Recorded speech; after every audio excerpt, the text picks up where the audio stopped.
Hello, everybody, and welcome to our session 2 of Call of Cthulhu. We are playing the Chaosium produced module Mist Dews. The group has already done a whole lot of stuff last session. I'll do a quick recap once we get into it. But since we're running a little behind schedule, let's go ahead and just jump around and introduce everybody. If you'll go ahead and introduce yourself and your character, we can start with Harper. Hi everybody, I'm Harper, and today I am playing Wendy No Nonsense Kelly. Awesome. We can jump down to Shaunie.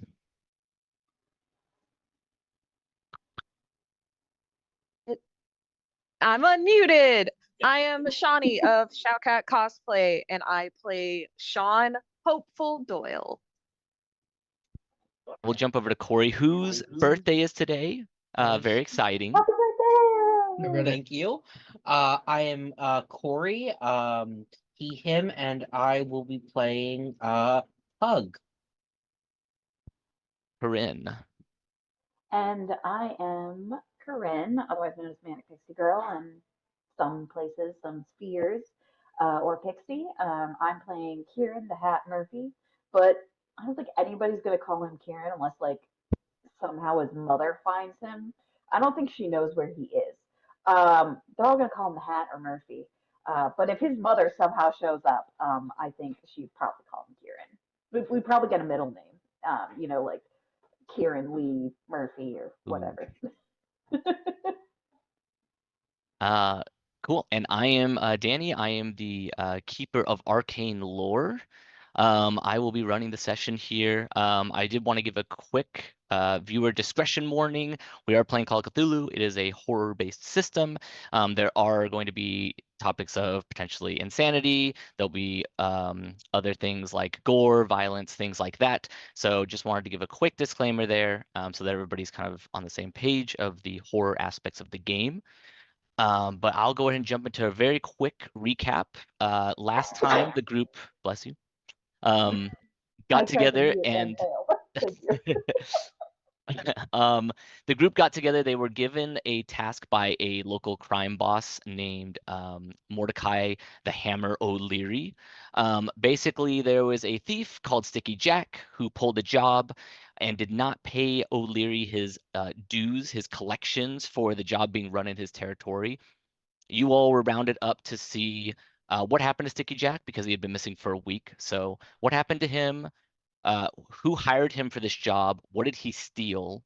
And to recover what was stolen or get his missed dues back, basically get some sort of compensation for O'Leary for the trouble that this has caused him. So you all went to a local speakeasy. You talked to Slippery Pete, who had aspirations of becoming Butcher Pete one day. And you found out that Sticky Jack has a friend called Greasy Spoon that might know where he is or know a little bit more details about this job.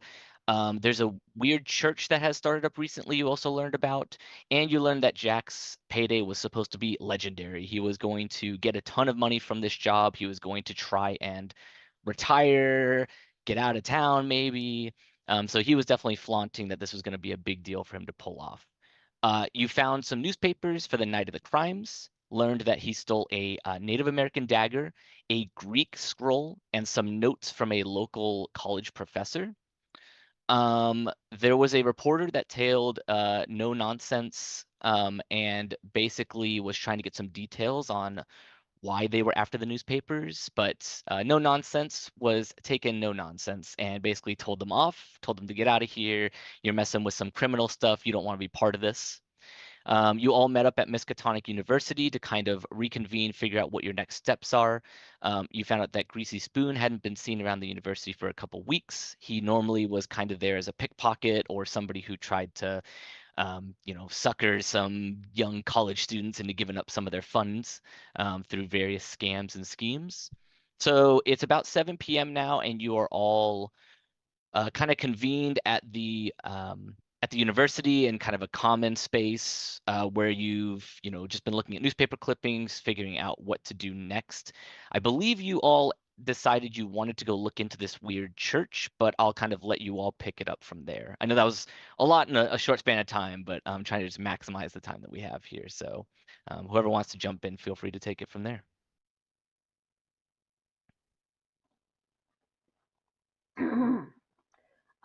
Yeah, I know we did decide to go to the church. Do we have any idea where the church is? Or do we just know it's a thing? You heard about it at the speakeasy from the spider. You had not heard where it is though. I guess that's probably the first goal then, is find the church. Do we have anybody who has, I guess, is there anyone who would have more connections to the occult or anything like that amongst our team? I That's don't a good know question. what. Does anybody have let me take a look here. Does anybody have Oh, there is like an occult skill. yeah, I will say, does anybody have more than the standard starting 5% in occult? I No. have 10. Wow. Okay.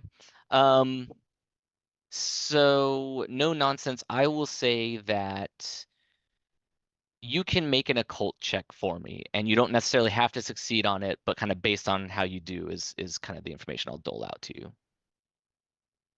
Okay. So you got information about this just the same time as everybody else, but you have heard, I mean, how do you envision that your character has more of an occult? Like 5% is not a significant amount, but it's more than the standard person, which is 5. So what do you think Wendy's, what do you think has given Wendy that 5% bump? I think that she doesn't buy into it. And it's all something that her twin brother Eddie's really interested in. And every time he tries to talk about it, she's like, yeah, whatever. And it's just one ear, one out the other. But if you listen to something enough times, you internalize a little bit. Sure. Yeah, I love that. Yeah, so you're I will say that's a really good hook. So when the spider brought up this church, maybe your brother had also brought it up previously, maybe when it was a little bit more underground or not as well known, but it kind of spurred your memory, right? You're like, yeah, I remember him talking about that. That's kind of weird that it's suddenly become more of a thing now, because when he was talking about it, it seemed like some sort of small gathering. And you remember that he said something about a mission that is, let me make sure I get this right. A mission over on the north side. So you are on the south side. There's some sort of mission that has popped up recently on the north side, but that's all you know. I think that my brother was telling me about this place I was starting up on the north side of town. We could try there. I mean, it'd be worth a shot. Can't be too many weird culty churches on the north side. I mean, right? I mean, there can.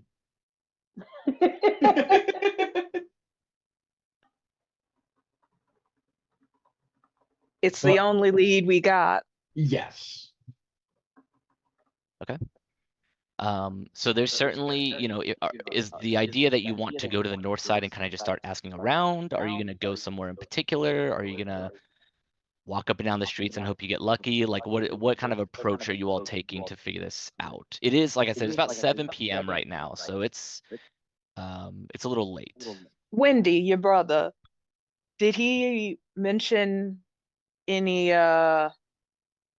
occult shops or anything that he goes to? I mean, probably, but I wasn't listening. We know that there's a weird church in the north somewhere, and I thought we knew, wasn't it a college kid who was asking about the church, or? No, you heard about it from the speakeasy, and the spider kind of just mentioned that.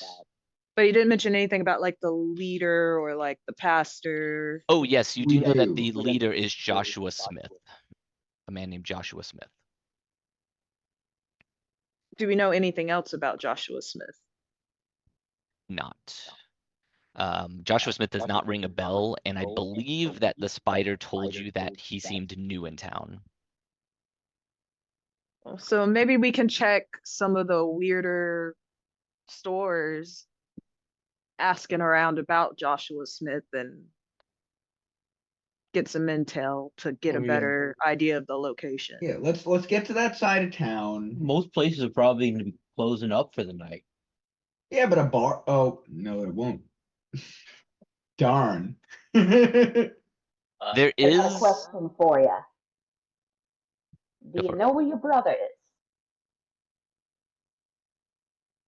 Because no nonsense. If you know where your brother is, we can just go ask him. Okay, I mean, I think I would know where my brother is. Sure, yeah, you absolutely know where your brother is. Okay, we can talk to Eddie. One condition. All right, name your condition. He doesn't know we're on this job. So we got to keep it real casual, is what I'm hearing. Yeah. I think I'm saving his butt by being out here with you guys, and I want him to know. Is there a way that you can ask him? You know, be like, hey, that church you were talking about. Happen to know where it is? You know, without him getting suspicious. Why don't we just talk to that professor who got robbed? That's a good idea, Pug. Yeah, I'm just thinking like maybe he knows. Maybe like they came asking for his papers or something, and then they just took them. I'd like to not involve Eddie. So if we can talk to the professor first, and then go to Eddie as a backup. What was stolen from the professor's house? And I respect not wanting to put your family in it. Thank you. Papers. It was linguistic papers, right? It was notes, and in his statement to the papers, he basically said, I think he said something along the lines of he's confused why somebody would steal them because they're worthless. Got it. It's a bit late to go knocking on the door of someone who just suffered a B&E, but Why? Yeah, why don't we just tell him that we're gonna take care of it. Yeah, we're gonna help him find his papers.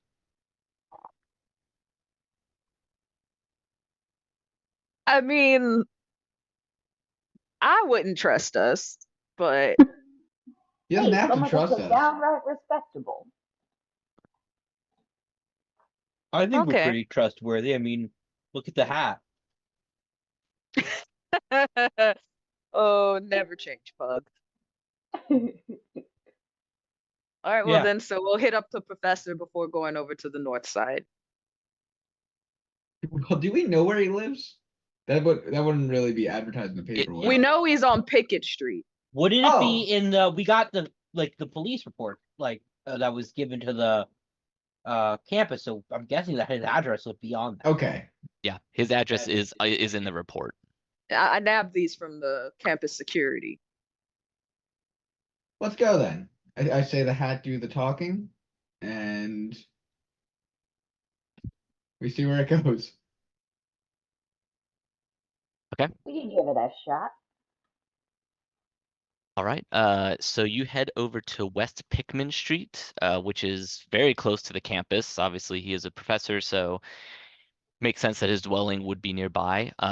You'd take a stroll outside of the campus grounds, a couple blocks over, and then you end up getting to this street that has a bunch of different kind of nicer apartment buildings in it. They're definitely larger. They're not as compact as some of the other areas of the city. And you find his building. I don't have the address here, but you end up finding the exact one that's described in the report. Everybody can make a spot hidden roll for me. Let us spot hidden together.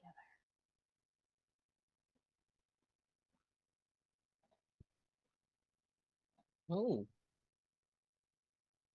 Look at all those. Look at all those successes. Good job. Okay, so everybody except the hat, you notice that this is definitely the place because it looks like there was a window that was recently replaced. You can see it looks nice and new, kind of on the ground floor of this front apartment area. Who got the hard success? Wendy. You notice that as you come up to this apartment building, it's nobody's out on the streets. Most people are inside. There's some other nearby apartments and houses that have their lights on, and you can see someone across the street, kind of in the window, like looking out at you all as you're on the streets. They're not necessarily, they don't seem like they're like somebody you know or like a bad guy, but they might be just like a nosy neighbor trying to figure out like what's going on over there. We got a rubbernecker over there.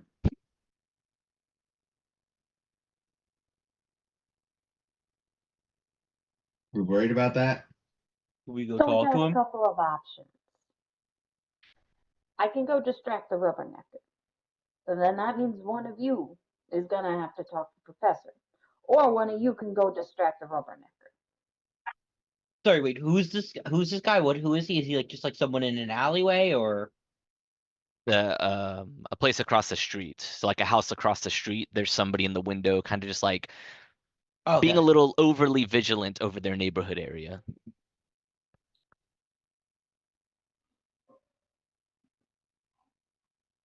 I mean, they're not coming out or anything. I think it'll call more attention to us to Yeah, let's just go talk to engage. the professor. We're not doing anything wrong. Suppose that's true. What I think we might want to do though is no, that might be suspicious. I don't think all of us should go up to the door. We make a pretty intimidating, foursome. But if, a couple of us leave, then that rubbernecker's gonna ask where we're going, like why'd we show up and then go away without doing anything. So do you see anything around here that you could do that wouldn't look suspicious?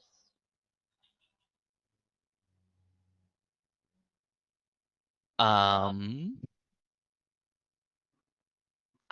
mean, it's like 7:30 at night now. What could you that wouldn't be suspicious? You could just walk up and down the streets, I guess. There's honestly not, maybe you could look like you're repairing a car or changing a tire, but it's not your vehicle. So, it's kind of up to you if you can think of something that you might want to, to I've got pose. a suggestion, and you threes can say no. What if two of you made like a couple and like, pretended to be like hanging out by a tree or something, You don't gotta actually do it, just, whisper or something. I got it. Me and Wendy could post up at the tree, just, look enamored of each other or whatever. You want me to look enamored near the tree? We'd be hanging out. We could smoke a cig or something while they go up to the door. And it's less suspicious. Why don't I just go talk to the rubbernecker? They're looking out a window. You're just gonna go up to where they're staring out at, tell them come out, chat with you? I'd rather do that than go to the tree. You wound me, Wendy. I wound you? With words? Metaphorically. I don't know what that means. All right, well, you two figure out what you're gonna do, whether that's gonna be talking to a rubbernecker or hanging out by the tree like a couple of lovebirds. Me and Pug, we're gonna go talk to this professor, all right? Are there like alleyways in between the homes, or are they all smashed up together? There's definitely some alleyways. Yeah. I'll probably just duck into the side alleyway.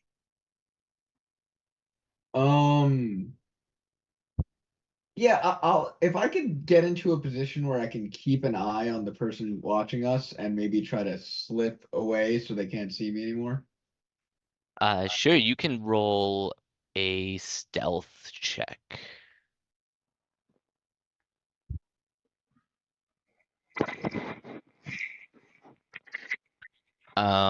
Okay, so are you both kind of trying to sneak away into the alley? I'm trying to duck into the alley. Whether it's the alley or whatever would be nearby. I mean, obviously she's gonna see me. Yeah. They're gonna see me. So Sean, you're able to kind of whatever you, if you're trying to go around into the alley, you're able to do so. It doesn't seem like anybody notices you. Wendy, you see the figure kind of is still fixated on watching you wherever you go. It seems like they're even more interested in the situation now. But I will hop over to Marty and the hat really quickly, or Pug in the Hat. So are you just gonna go up and knock on the door? So first I'm gonna pull Pug aside for just a moment. Do my usual Pug pep talk. Okay, Pug. What we're gonna do here is I'm gonna act like I'm a private investigator, okay? And you're Mhm. gonna be, my associate. I'm just gonna refer to you as my associate. Okay. Okay, you got it? Yeah, that works. And I just need you to look like intimidating, but not over the top intimidating. You got Yeah, it? Like I need just you like to look like just a like when I man just knows his business. like when I just kind of stand there, and because I'm a big guy, people get a little scared. Exactly, yeah. Like you don't need to be, punching your palm or No, I anything. mean But he probably will tell us stuff probably. exactly, yeah. We're just gonna act like a private investigator sent by the university. The university is looking into the situation due to the other artifacts stolen. Okay? Sounds good. Okay, perfect. Now, remember, you're my guy. I'm your guy. High five. All All right. right, Pug pep talk is done. I love it. Okay, you guys go up to the door, knock on the door. It takes a minute, and then you see the door cracks open. It's got one of the chain locks on it as an old-looking man. It looks like there is, gray, like salt and pepper hair going on, where he's got like black hair, but it's starting to gray at the edges and around the rim of it. And he kind of narrows his eyes. He's got crow's feet around them. And he says, "Yes, can I help you?" What's the professor's name again? Professor Stanley David. Okay. Is this the residence of Professor David? Yes, it is. What can I help you with? We've been sent by the university to gather more information on the break-in that occurred. I see. I thought I told you all everything that you needed to know if you're with the Force. We are a private firm who's looking into the situation due to the various other artifacts stolen from the university. He kind of studies you for a little bit, looks at Pug, standing a little bit next to you. Go ahead and roll a fast talk. Or you can do persuade, either one. Let me check what's better. Fast talk 45, persuade 30, fast talk. Oh, I would like to push it, so I just get to roll again, right? Yes, you get to roll again, but there will be consequences if you fail. Okay, gonna push it. Ooh. Oh, okay, there's consequences. It does not want me to succeed at this. He says, he kind of looks at you and says, I don't recognize you. I've told you all everything I need to, I think. And he slams the door closed. Well, that didn't work.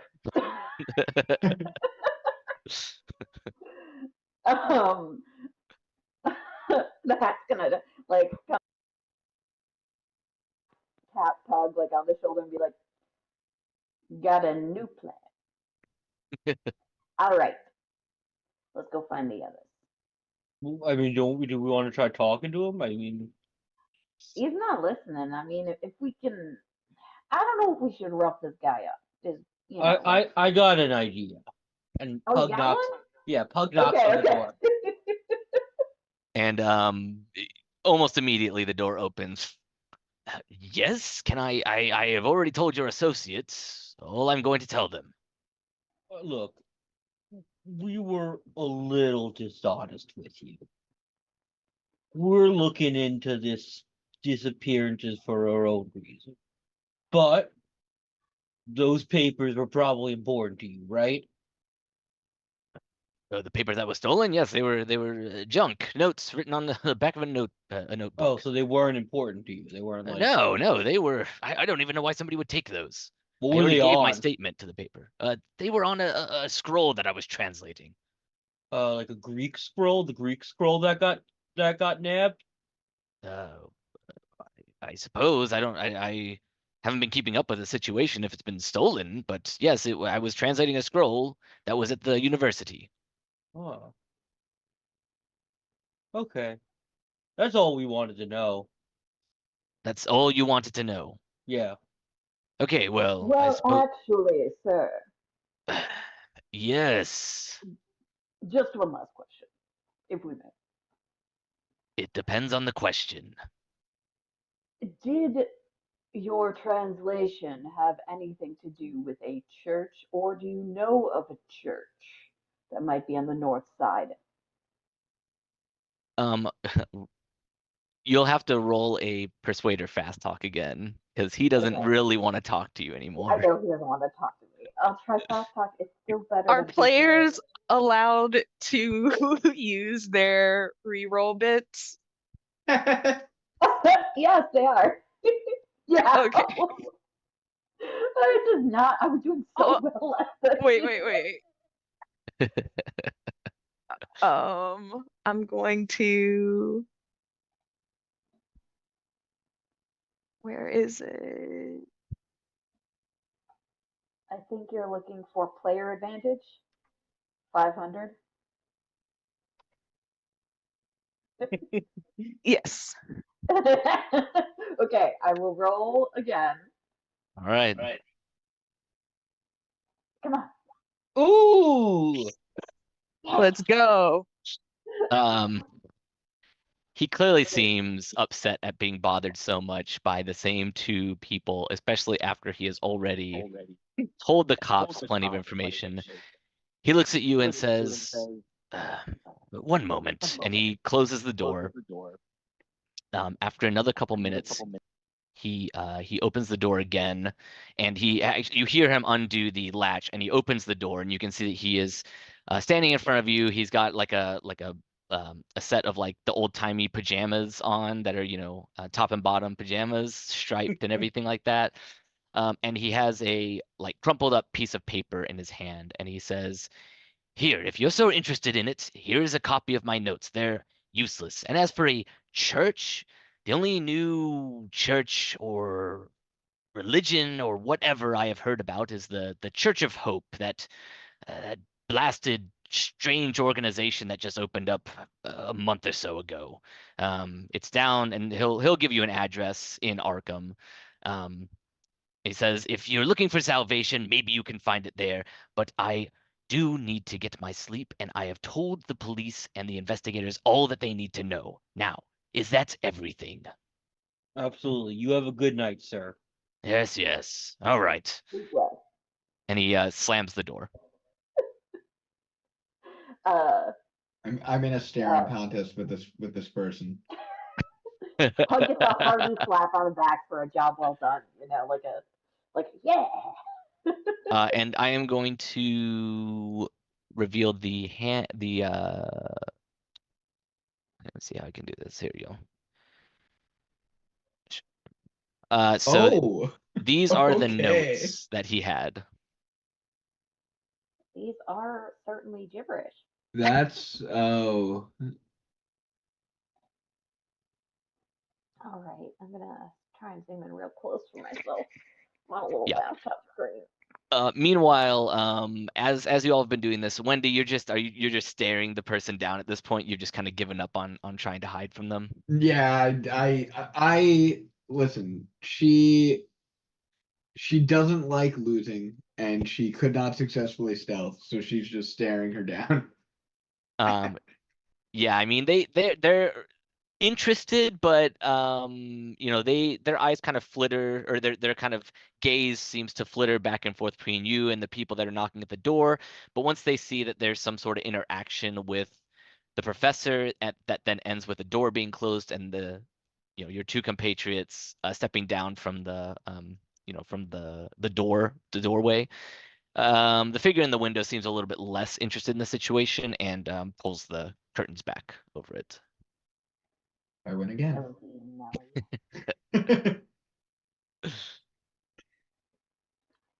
Whoops, just losing my one headphone.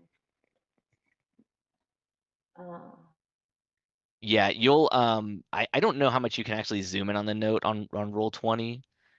Even if you zoom in, at least for me, it's still like it gets really blurry. Oh no, I guess you can like hit the magnifying glass and it helps it a little bit. Anybody who wants to try and understand these notes can roll an intelligence check. I will need a hard success. Hug is gonna try to understand. Wendy's pretty smart. So intelligence? Yes, just your intelligence. Very unlikely that this succeeds. Actually, I mean, Hug didn't get it, but there are some hard successes going on here. Where is After like hearing the door slam the second time or close the second time, I'll slink back out of the alley to get back with everyone.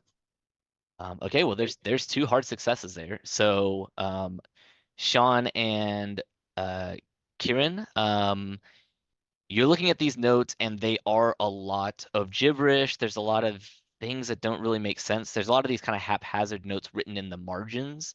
I mean, everybody can see that, but the two things that you kind of look into that looks like maybe it looks like it's maybe moving through some sort of space and time. Like bending space and time in a certain way. It's not anything that you can necessarily comprehend, but going by the notes and some of the diagrams that you can look at, you're like, all right, maybe there's like a way that these notes are talking about going from point A to point B, like literally either teleportation or moving through space and time or some other nonsense. I do see in the notes that it says the vessel must be whole. Do we have any idea where that translation, like which part of the translation that is? This is all you have. You don't have the scroll itself or anything to like compare it to. These are literally just notes that he was scribbling down as he was reading the scroll, so you're not sure what the actual source material looks like. Gotcha. Okay. It looks like he mentioned someone else at the bottom of the scroll. Someone Yeah, out of town. Armitage.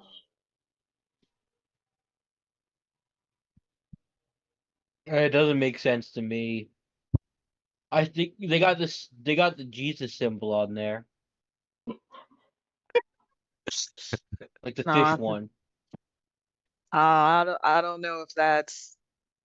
No, it's right there in the big blue circle. That's like the Jesus fish. This don't look like Jesus stuff to me. I don't think it does either. That's the only thing I recognized. I just wanted to help.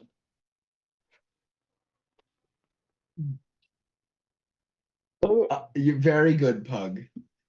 Thanks. Well, did you find out where the church was? Oh yeah, we found that out. Oh, well, let's go. All right, yeah, let's go.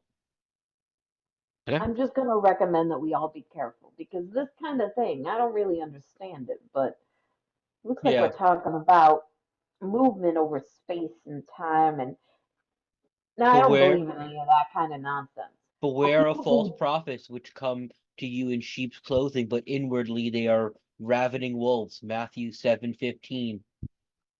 What he is saying. Basically, my point is anyone who believes this kind of nonsense, whatever this is, may not be exactly all there and could be dangerous. So be on your toes, keep your weapons ready, and just because this is church doesn't mean it's holy. Yeah, my shotgun's at the ready. And I mean, it's the loonies who pay the biggest money for the weird stuff. You have a shotgun on you? Where? I pull open my jacket and inside of it is like hanging from like a sewed on thing is a sawed off shotgun. Oh, you bastard. Can you hold another in there? Is it a sawed off shotgun? No. Then it will be too big. You gotta cut it, you gotta cut the top, you gotta cut the barrel off so you can hide it. All right, I'll put it together when we're at the church. All right. So is the plan to head over to the church? Yeah. All right. Yeah. But we're ready for cultists. What cultists? Wild. No Call of Cthulhu event or module has ever had cultists. Yeah, no, this is a rival gang, clearly. A rival gang posting up in the church, learning about transmutation. Just some gun runners looking for a better way to send their merch. Right. All right, so you head over to the church, which I did look up the address for. It is 114 East College Street. It's in the French Hill District, which is one of the northern districts of Arkham. And it does take you a little bit to get there. So by the time you get there, it's almost 9 o'clock at night. So you all are obviously used to being out late. I mean, you are criminals after all, so it's nothing, nothing that you're not used to. But the streets have more or less kind of cleared out, way less people out and about. So it is kind of a little bit more awkward for people to be roaming around this time of night, especially if they are, supposed to be up and coming citizens or upstanding citizens. But you do arrive at this Temple of Hope that he mentioned. It's run out of what looks like a large, they describe it as a Georgian townhouse. So it's like a 3-story like manor house that's on a pretty large plot of land, not like tons of acres or anything, but it does have like a little gate that has that surrounds the area and has like a little sidewalk up to the front, little stairs to the large entry door. And it has a painted sign out on the kind of front of the top of the roof overhang that says Temple of Hope, come forth sinners and embrace hope. And next to the front door is one of those little A-board signs that is on the ground, and it says daily prayer meetings, 10 a.m., 12 p.m., 6 p.m. I have 2 questions. Yes. How well lit is the street? And how well lit is the church? The church does have some lights on the interior that look like they are active, but there's nothing on the exterior. It's dark on the outer area of the building. The streets are like somewhat well lit. There's like a couple of street lamps, but because this building is kind of, you got to go up like a little tiny sidewalk to get to it. It is more obscured from the light of the streets. So it's definitely kind of like in a very dim light setting. Hat, how worried are you about dealing with people in there? You seem... Well, depends on how many people are in there. If we got like one guy, I'm not too worried. But if we got like a whole convocational, then I'm a little bit worried. Should I put together my shotgun? Maybe let's see if we can get a look inside first. Okay. Are there like any windows we can look in, or have they all been covered? So if you kind of look around the building, you see that all of the windows have some sort of coverings, like curtains. in front of them on the main floor, you do see that there is a side entrance that has a small little like a little glass window built into the door that has a little bit of light coming from it. And then you see, sorry, on the second or on the third floor, you see that there is some light coming from a window up there. Like the window is open and there's some light protruding. Second floor? Third floor, sorry. Third floor. Yeah, the very top. And it's like brick? It's yeah, it's masonry. Yeah. Yeah, it's brick. It's got like imagine like a frat house almost, where it has like the columns in front of it that has like a nice like grand looking entrance, and then it has 2 upper floors to it. Well, they're having the prayer. They had the prayer meeting at 6. Maybe they're still in there. We could just go up and knock.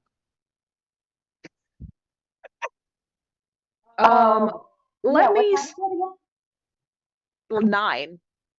Oh, it's Oh, 9 okay. now? Oh, okay. I didn't 9 realize it- p.m. Yeah. Yeah. Hopefully it's vacant. I Or well, think not vacant, one but of us should just go and try the door. I'll go try the door. Who is the sneakiest? probably me. But I'm Um, interested in maybe trying to climb windows? up and to that window. My stealth's a 25. Mine's a is there 40. 40. Mine's a 50. Ooh. Yeah. Yeah, if you want to try and like look in a window, that'd be great. Well, I'll try and stealth around the back and maybe look through that door first. Yeah, And, yeah. So the lower one before we The lower escalate. one before going for the higher one. Okay. While that's happening, I will I'll act as lookout. Sorry. I'll act as a lookout. Okay, sure. Yeah. That makes sense. So go ahead and you can roll a spot hidden, and you can get a bonus die on it. I just hit the bonus button. Yeah, and the number that you roll will replace. That's actually worse. So your 51 is your highest, because the 7 replaces your 10's digit to either make it a better or a worse, depending on the I'm doing a great job as a lookout. That was a good stealth check.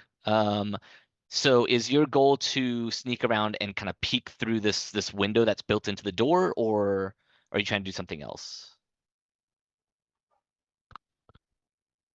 I'm gonna first try and peek through the door before I go for the window next. Okay.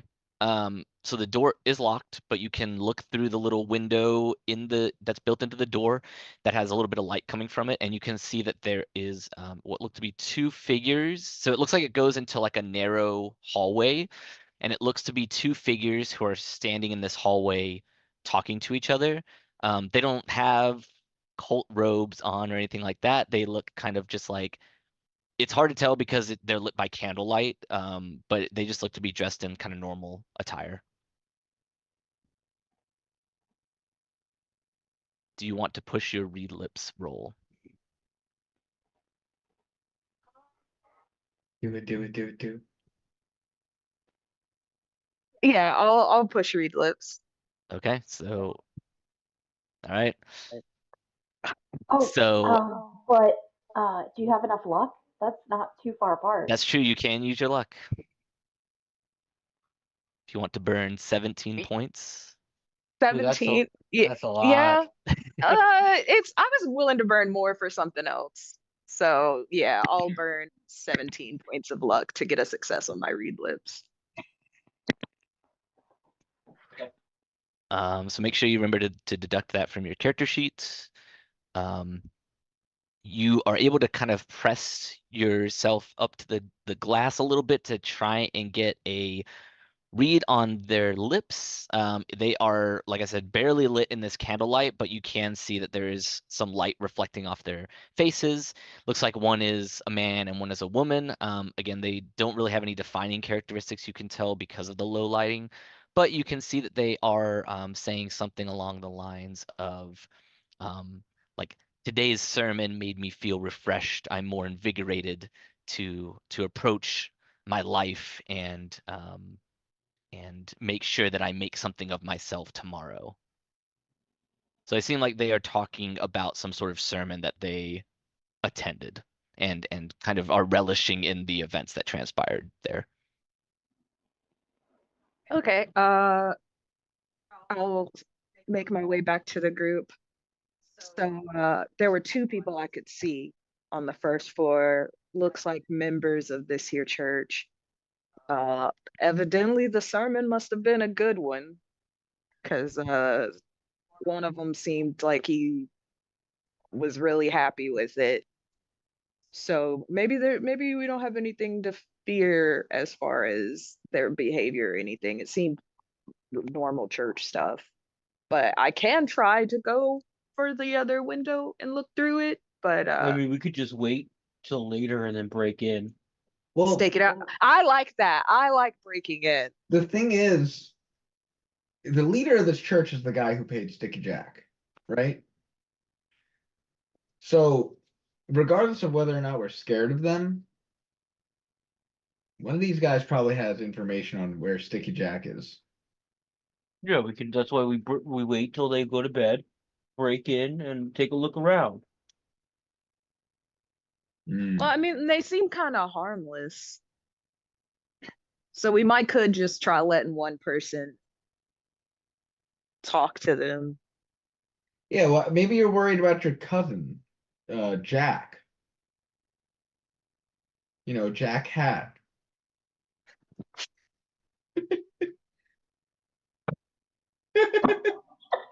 Oh, I'm picking up what you're laying down. Yeah, I could say that I'm real worried about my cousin Jack, who I haven't seen in a while. Yeah, you know what? Wait, Jack's your I'm just cousin? gonna. No, but it's a ploy to get in the door, you know. Oh, okay. Yeah, but we're gonna say he's my cousin, okay? Got it. Okay. Okay, so I'm just gonna go see if the door's open. It's a church. Like, churches often have open doors. Kind of a thing. Now, do you want to go alone? Well, which one of you looks the most like you could be related to me? You got a hat? I have a hat. Can we find any hats? I mean, That's a smaller hat. I think we all look pretty similar. I mean, I have a hat. It's not as big as your hat. Okay, okay. So if No Nonsense has a hat, and No Nonsense can I mean, we're all Irish, right? So we could just, we're all one big family looking for our cousin Sticky Jack. One huge family looking for a cousin. Our cousin Sticky Jack Hat. Our cousin Sticky Hat. Wait a minute.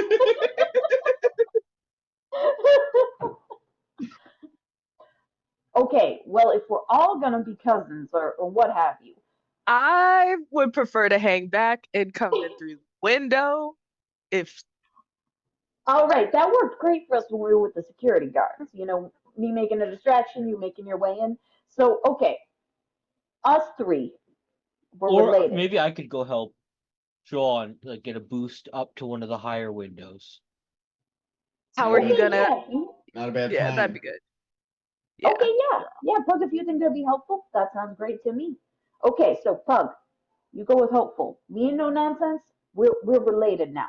Ain't no nonsense. Yeah. What you want to be? You want to be my cousin? You want to be my sister? You want to be my niece? I don't know how old you are. I think Wendy is 25. Oh, I'm 27, so we could just be like sisters or cousins or whatever. Yeah, well, yeah. Wait, look. Siblings or cousins. I'm your cousin. Okay, and we're looking for our other cousin. Yeah. Lots of cousins. Both are cousins. Okay, we're looking for our cousin, and we're cousins. Okay, I just want to make sure we have our story straight. So we're cousins. We're looking for our cousin Sticky Jack. We're just gonna call him Jack because calling him Sticky Jack seems weird if he's our cousin. So, and I'm gonna call you Wendy. No. Okay, well, what do you want me to call you? You're my cousin. Just call you cousin? What's your first name again?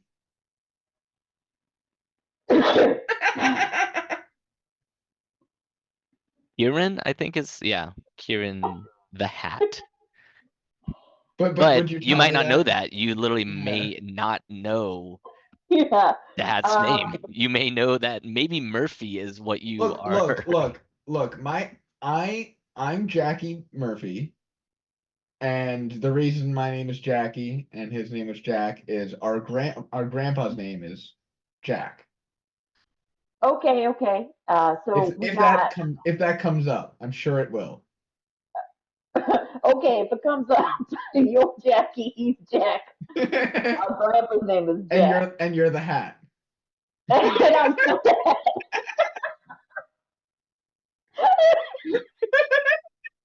no, wait. Look, you're gonna Say my name. We'll say my name is Matt. It's like the Hat. You're gonna do most of the talking, and I'm there to bash someone with this briefcase if something goes wrong.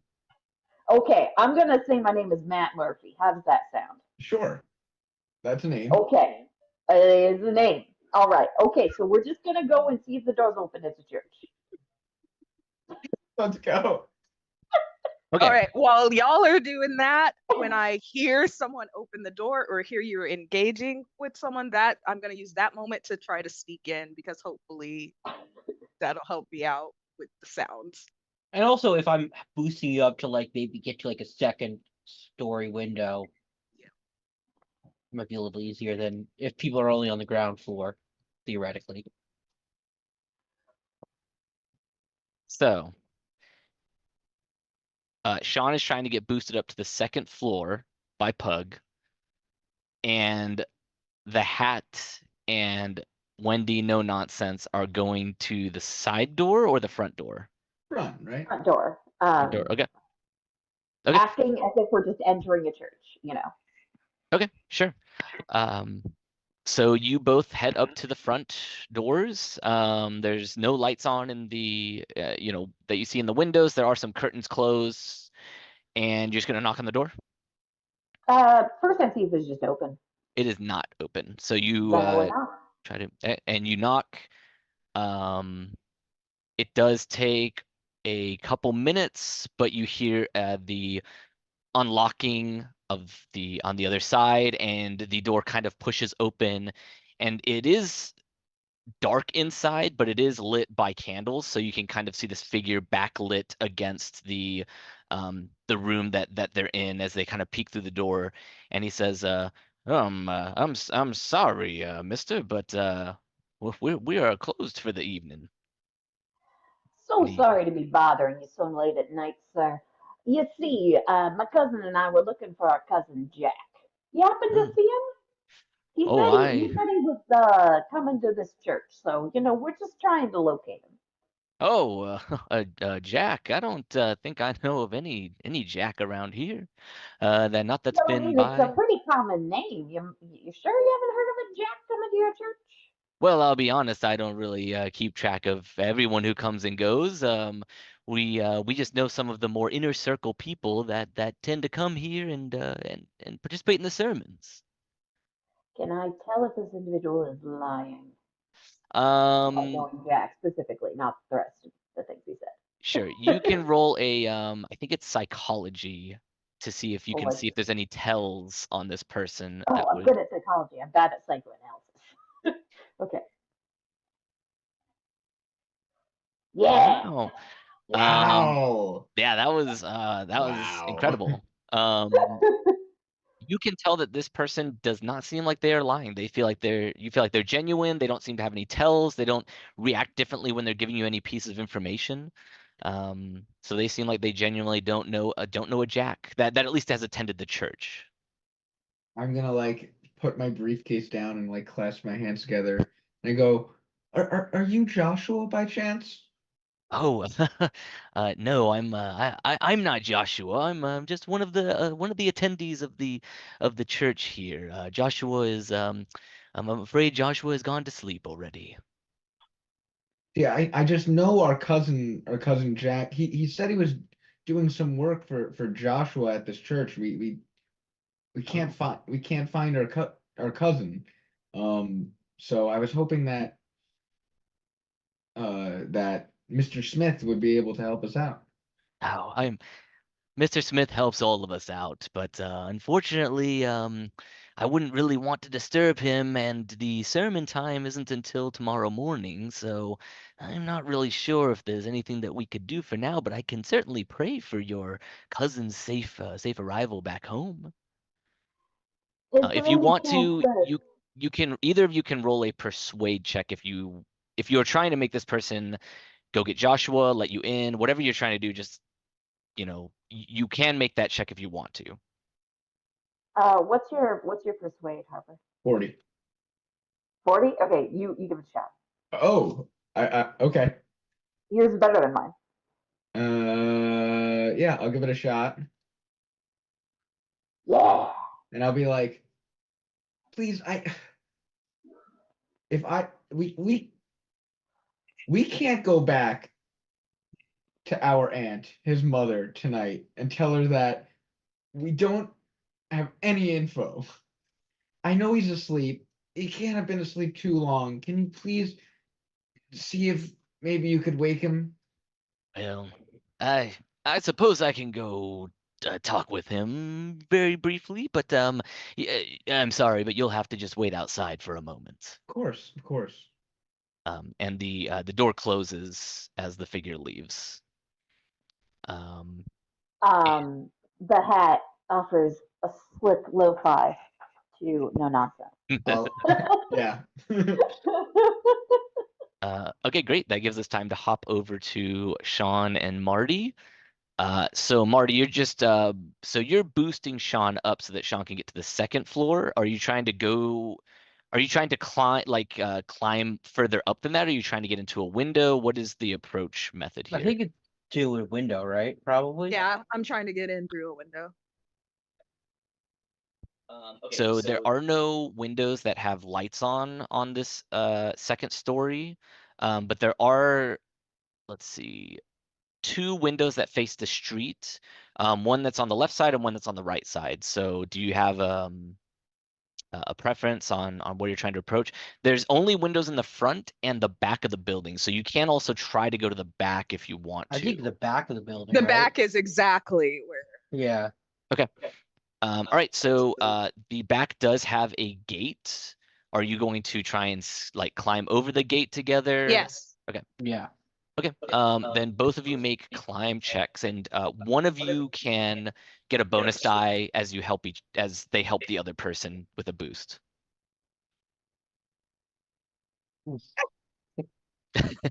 Oh. How much is a bonus die? A bonus die just basically lets you re-roll the 10 space and take the better result. Okay. Let me take the bonus die. Yeah. Well, that is worse. Oh. Wait. Hold on. Wait. Hold on. Wait, Nothing's happening. I'll do the other one. Hold on. I need to get chat up.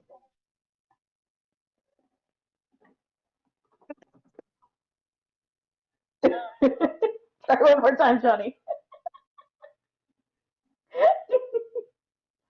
You Right, still fail, re-roll. but we can't help you. Oh, you both got it. All right, so both of you can roll again. We're both re-rolling. I love pay to win.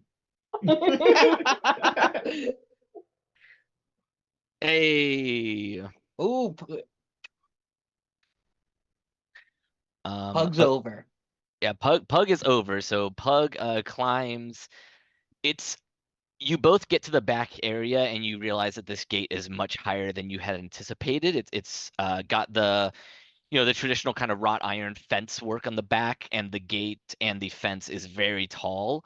Pug, you are kind of I'm just gonna say that through your strength, you are able to kind of just pull yourself up like you're doing pull-ups. Oh, and then eventually get over this giant fence. It's not graceful.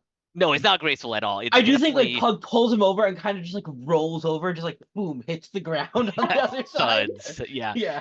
Dirt. Like, It is a grassy area back here, so you're covered in kind of dirt and grass and mud.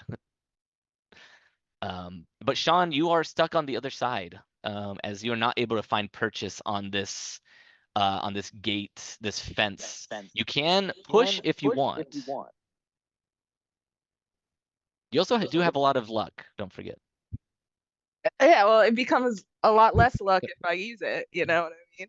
But Sean, yeah, if you I'll go can't ahead get and over, I can just try to get in there. normally I'm good at climbing. It's been a long day and I didn't want to have to do this.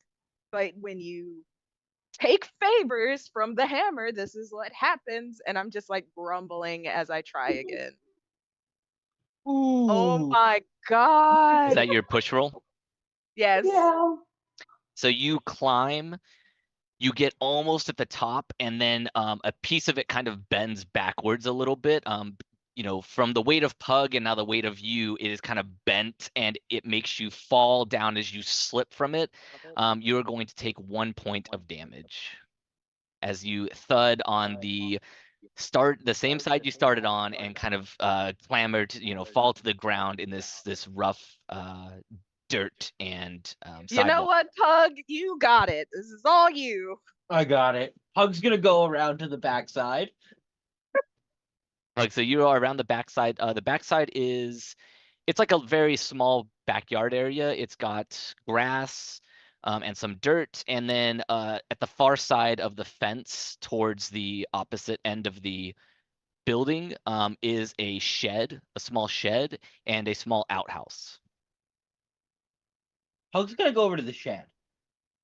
Sure. Is the door open? The door is not open. There is a padlock on it. That Pug's that ain't opening. Pug doesn't know how to take a lock.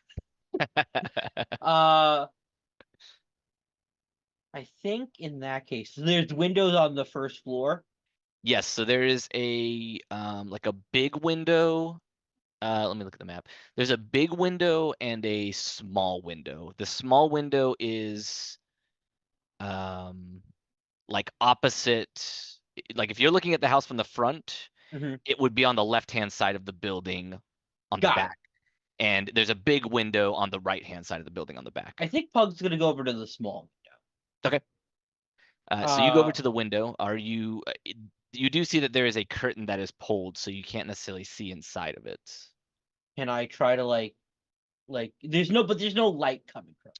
There's a little bit of light, so you can ascertain that basically the way that this building is laid out, the side door is very close. It's like there's this window, there's the gate, and then around the corner is the side door. So you can ascertain that like the lighting that's kind of coming through the curtain is the candlelight that Sean saw through that door. So like this door basically connects the same hallway that this window is part of. Pug is gonna kind of go see the window, see if it's open or not. Roll a luck check for me. Oh, Pug is not a lucky man. Luck. Actually, not the worst. The window. Pug is a lucky man. Yeah, today Pug is a lucky man. The window is unlocked. You're able to kind of slide it a little. You're not gonna full slide it right now unless you want to, but you're able to kind of see that they didn't lock this. Pug would like to stealth. Pug would like to open the window and just kind of slip in. Okay. Yeah, roll stealth. Where is stealth? Do you want to push your roll, or do you want to keep it, or do you want to use luck to bring it down? Come on, Pug. I'm gonna spend. What is that? How much luck do I have to spend? 26. Oh, that's. Push it. I'm gonna push my luck. Okay, so there will be a consequence if you fail again then. Yeah. Oh, Right. Oh. We are bad influences. Now, I don't have enough luck to push it to Right. to save it anymore. So yeah. So Pug, as you open this up and you try to be graceful and stealthy, you get caught on the curtain as you're coming in. It kind of wraps around your arm as you're sliding in over the windowsill, and it causes you to kind of flail and tumble with a loud thud and a thunk as you fall into this area. And as you're flailing inside, you knock over the side table where the candle is, and the candle falls to the ground. And it doesn't like immediately burst in flames or anything, but you can see that there's like a fire that's kind of started on this carpeted flooring near you. No, wait, that's a boon for us. Pug's gonna start to try to put out. Pug's gonna try to put out the fire. You're gonna try, yeah, okay. So I would like to try some telepathy to tell Pug something from a far distance. Pug, you could go ahead and just make a fighting brawl check.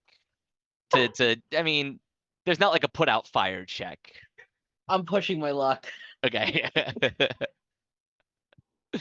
There it is. There we go. Hard success. Hard success. So you are definitely able to kind of scamper over to it, slam your jacket down on it, kind of pat it out before it can kind of start igniting any of the other areas. But you do actually roll a listen check for me. Am I good at these? Probably not. Listen. Oh, not the worst. Oh, hey, I'm spending 2 luck. Yeah.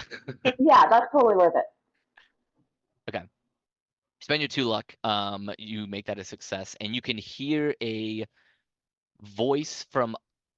So sorry. Let me give you the layout of where you're at. So as you come in through this window, you see the side door is to your right, and you see a staircase is right in front of you that goes upwards to the 2nd floor.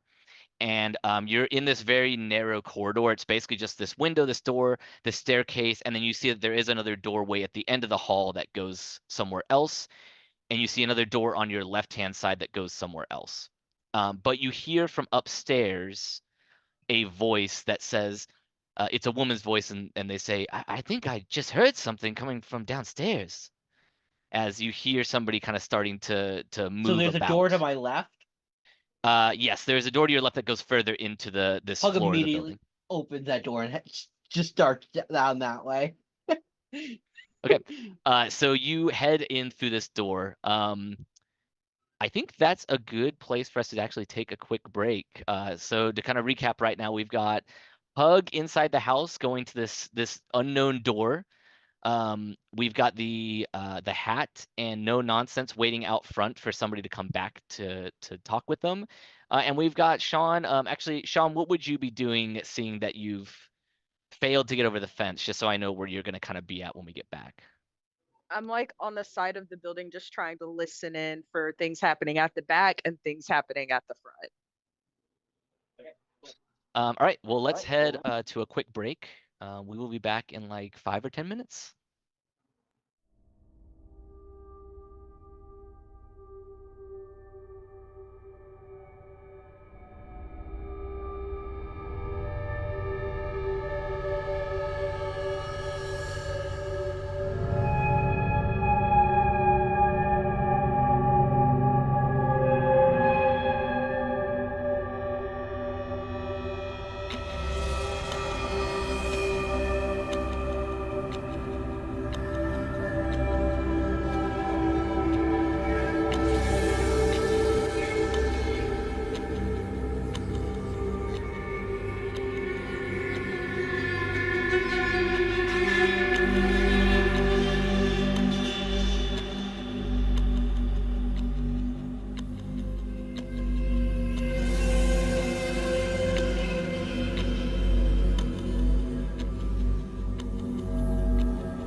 All right, we are back from our break. Play more Call of Cthulhu, missed dues. Last we left the group, they were kind of scattered a little bit, so I'm gonna go ahead. Sean, please make me a listen check, and you can get a bonus die on it.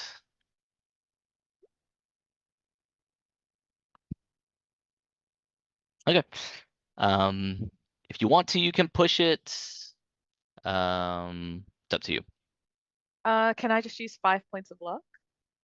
You can use 15 points of luck because you're 15 off. 15. Yes, math. My Yeah. nemesis. That's okay. I tried to listen, and we'll just see what happened. Okay. No nonsense and the hat. Can you both also make me a listen? Just at regular, no bonus die. I can certainly listen. Once I find it. Let's see you. Ooh. Okay. Hard success from I'll ta- Wendy. I'll take it. All right, Somebody Wendy. heard. You hear a thud come from inside. It is not very loud. It seems like maybe it's muffled behind some walls or something, but you definitely hear a thud noise if you're kind of just waiting there and you detect this noise from the interior of the building. Okay, so there was a thud. I don't like that. I'll be right back, and I'm gonna go just I imagine we're on the stairs, and then Yeah. I'm just gonna go down the stairs and around so that I'm a little lower. I'm gonna crouch, start putting together my shotgun. All she needed was an excuse. That's like, what are you? All right, you start putting your shotgun together.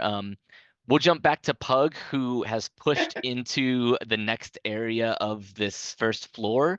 And Pug, you find yourself in an office. So there's 2 long desks on either side of the room, and then a small oak desk with a chair in front of it.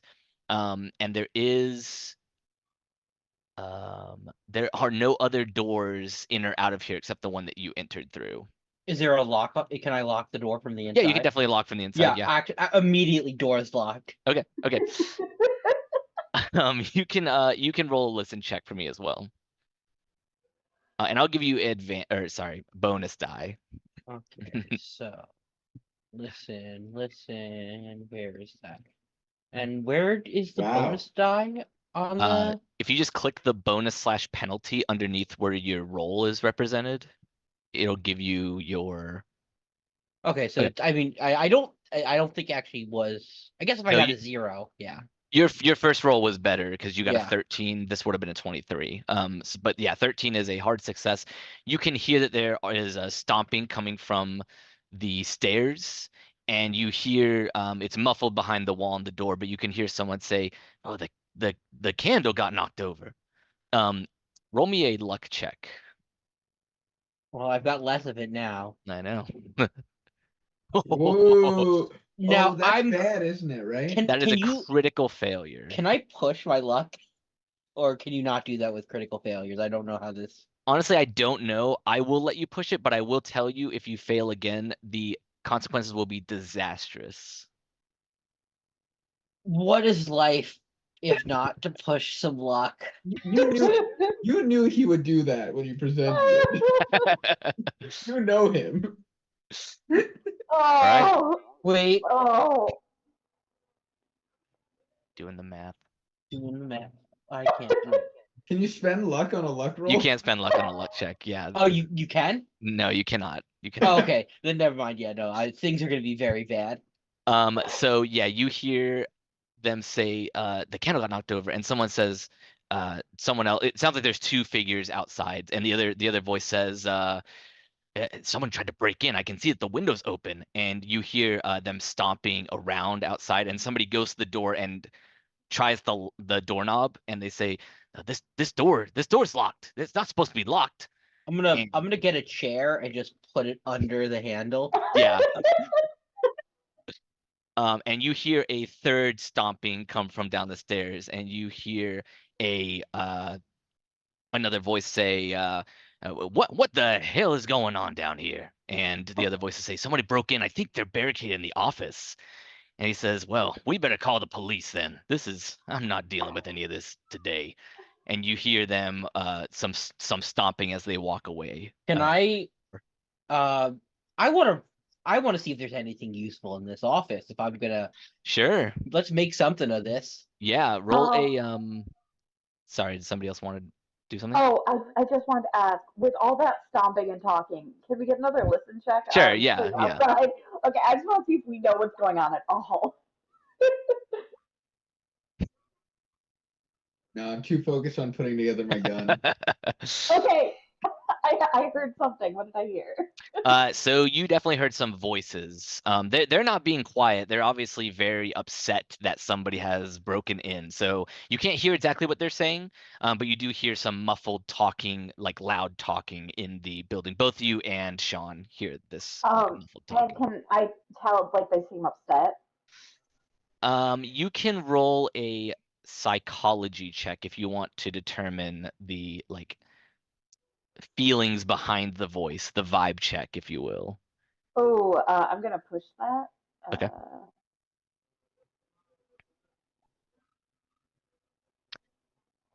Okay, so yes, you can tell that these voices are upset. They definitely have an undertone of them, like they are upset at a situation that has occurred, and are kind of exclaiming with their voices. I'm gonna knock really, really loud. Okay. And say, "Open up, please."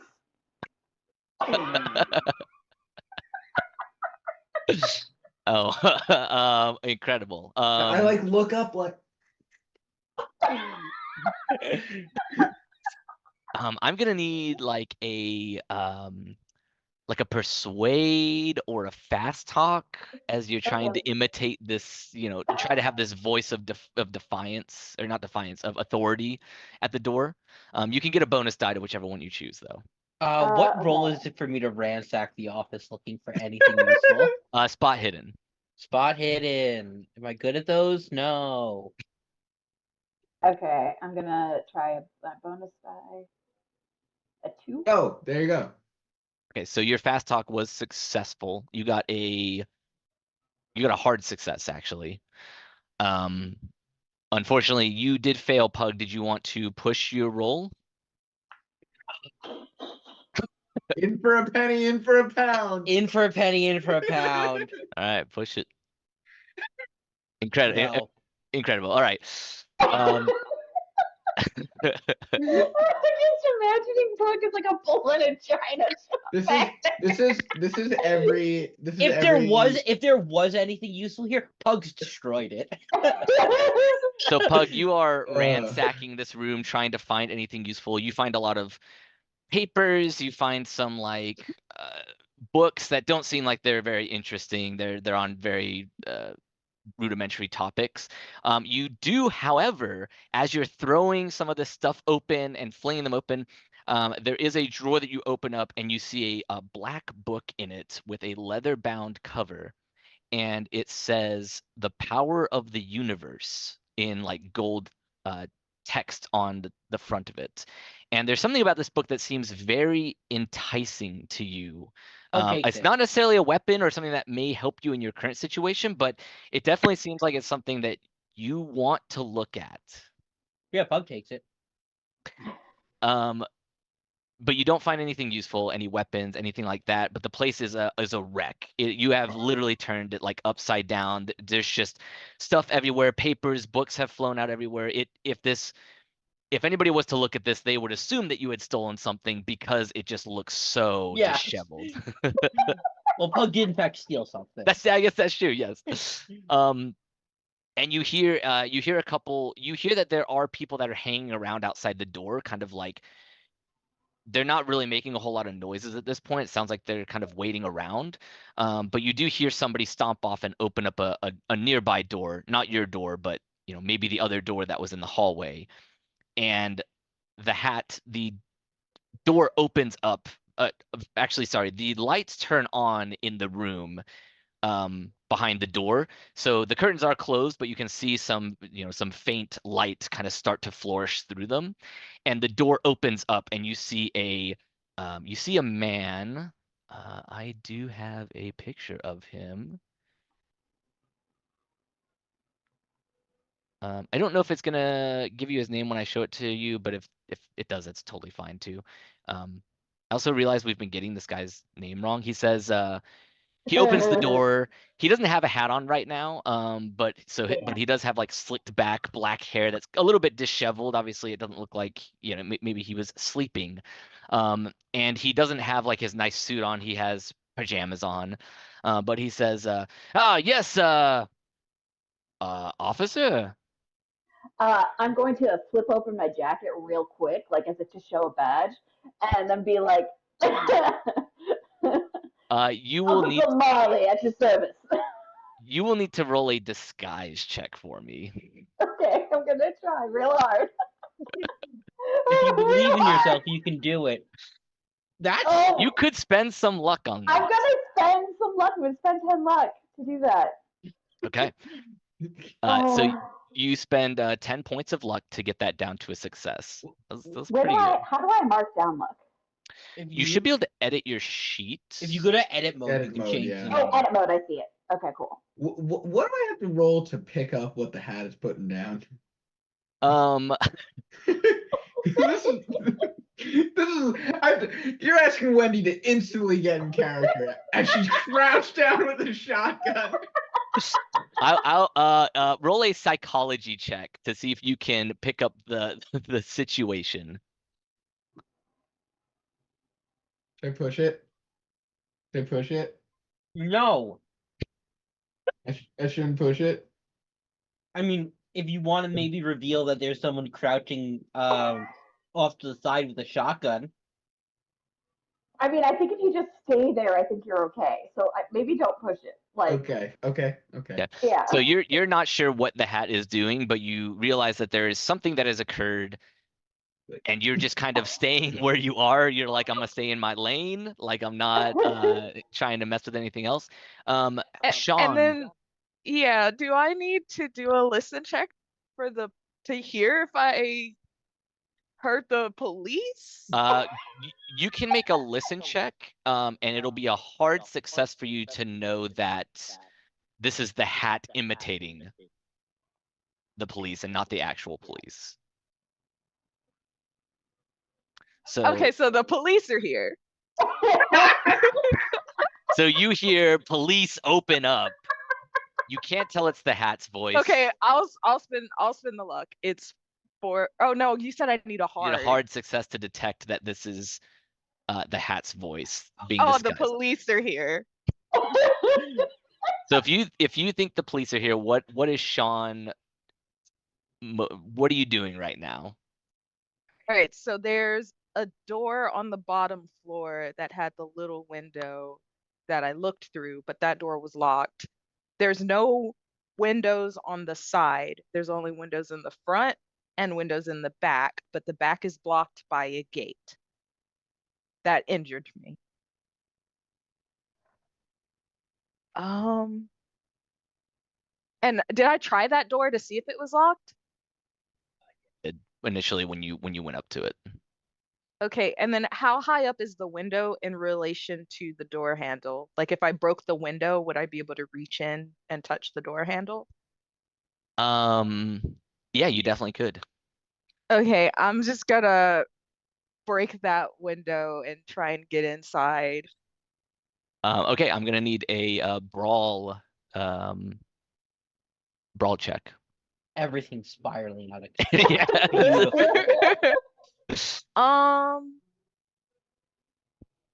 Do I want to brawl to do it? Okay, yeah, I'll try to brawl it first, but if this doesn't work, yeah, you can also shoot it if you want. I mean, it's up to you what your approach is gonna be. yeah, I was thinking about shooting it, but let's just give brawl a try. Get a little punchy punch. Okay, I'm gonna pull out my 22. Okay. Things are about to get very loud. I'm over here trying to get Pug out of this mess, and now there's guns going off. All right, roll your firearms handgun check, and then Oh no! sorry, you can get a bonus die because your target is within close range of you. That is That's worse. worse. You can use luck if you want to. I will also let you push this roll if you want to. I will push this. Okay. Wow. Almost the same roll. Okay. Can I spend luck on a push or no? I will let you. I don't actually remember the rule on it. I don't think you normally can, but I will let you in this one instance. No, you know what? Shit's hitting the Okay. fan. Let's let shit hit the fan. I respect that. Before we see what happens with you, we're gonna jump back over to the Hat, who has been approached by this man who says, "Well, an officer of the law, I'm so glad you finally arrived. I mean, I guess actually you were mighty quick. Come on inside. We've got an intruder situation. You might want to pull your gun out." That's exactly why I'm here. I pull out my gun. Because we've got somebody who broke in and they're barricaded in my office right now. That's actually why I'm here. I was doing my patrol and I saw some suspicious activity. Oh, well, we must be quite a fortunate bunch for you to be just strolling along then. Well, this should be easy pickings for you, officer. I mean, the culprit has in that office, there's no windows and there's only one door, so it should be quite easy. Perfect, just the way I like it. Can get in, get out, get this perp out of your hair. I appreciate that. He actually does pull out of the back waistband of his pajamas. He pulls out a gun as well, and he says, "I had taken mine from the bedside table, but I'm glad I won't need to use it." Oh yes, certainly better if you don't get involved, sir. And just so I know, what was your name, sir? Oh, my name is Jacob Smith. I run this fine establishment. Quite a mighty fine building you have here. All right, I'm just gonna see to this.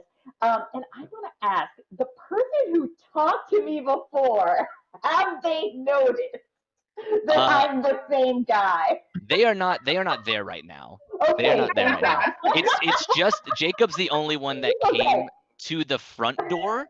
So he's the one that clock is ticking. And I'm going to say in this moment, you can ask me a clarifying question if you need to. Yes, I have one quick question. Yeah. Since Pug and I have worked together so much, do we have a special signal for one another? That is up to both of you. I'll leave it up to you. If you think that makes sense for your characters, and certainly, yeah. I feel like that makes sense. I mean, I don't think this is the first time things have gotten bad.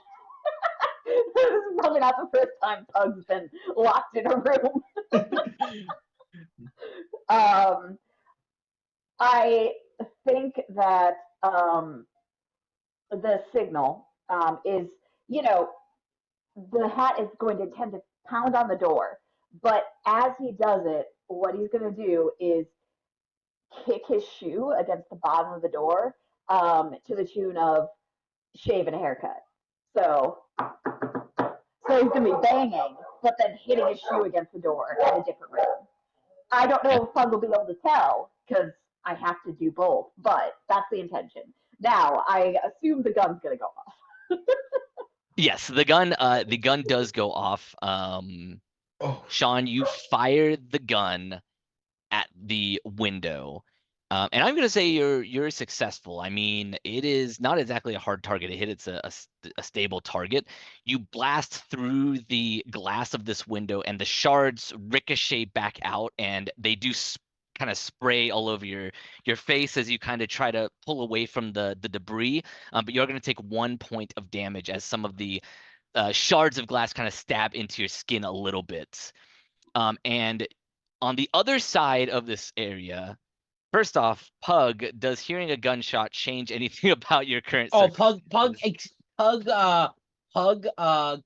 accelerates his current plan, which is Pug has lifted his shirt up so it's like this, So his face is harder to, so he doesn't want to get, if there's a lineup, make it harder for him to tell. Right.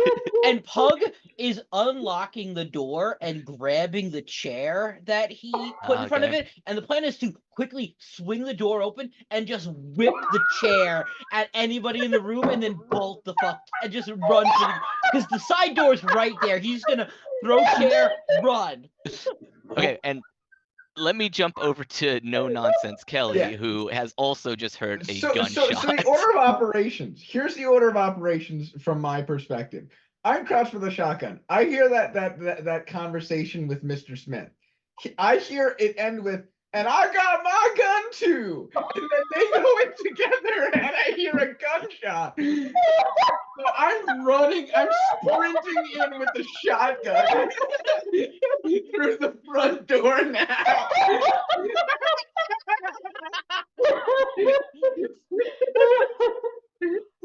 Ragtag group alive, and it's all I think the hat just got one in the back of the head is what just happened. So I'm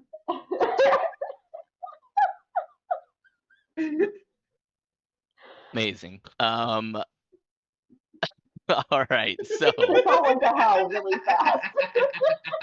fast. So the order of operations here. Actually, what is everybody's dexterity? Let's actually do that. That makes sense. To see what actions kind of spur off first. I have 45. 55. 70. Sorry, would you have Corinne? 65.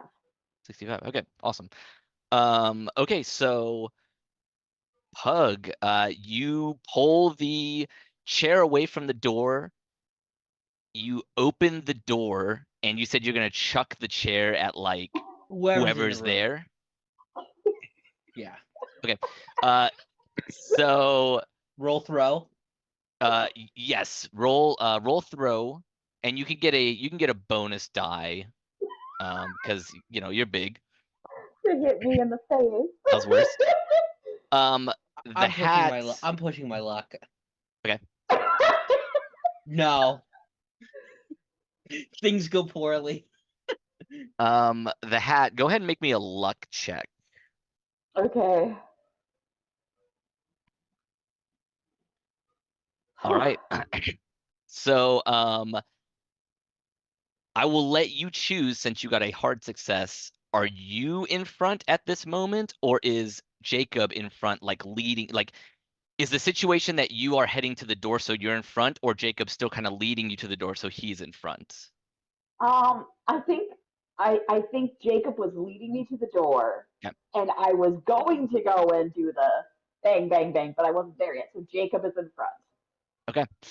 Smack him with a chair. So Pug, you fling open the door, you throw the chair at the first person you see, which happens to be Jacob.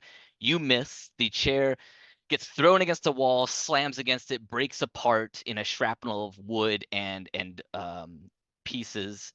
And you said you're gonna make a sprint for the door? That's the plan. Okay. Give me 1 second here, because I have to look something up now.